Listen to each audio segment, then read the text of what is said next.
بسیار خوب نیست. در این عملیات 3 تروریست نیز به هلاکت.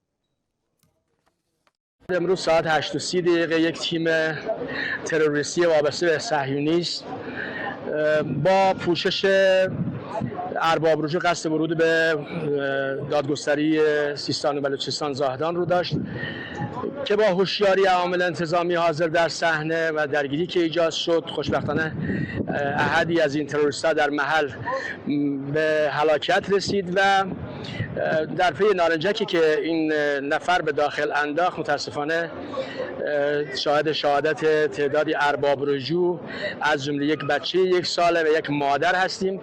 در تعاقب همین درگیری، در تعقیبی که از سایر عناصر وابسته انجام شد، در خیابان مجاور خوشبختانه 2 نفر دیگه به هلاکت رسیدن و تیم الحمدلله در این لحظه که الان خدمت شما هستم منهدم شد و همه اعضا به درک واصل شدند.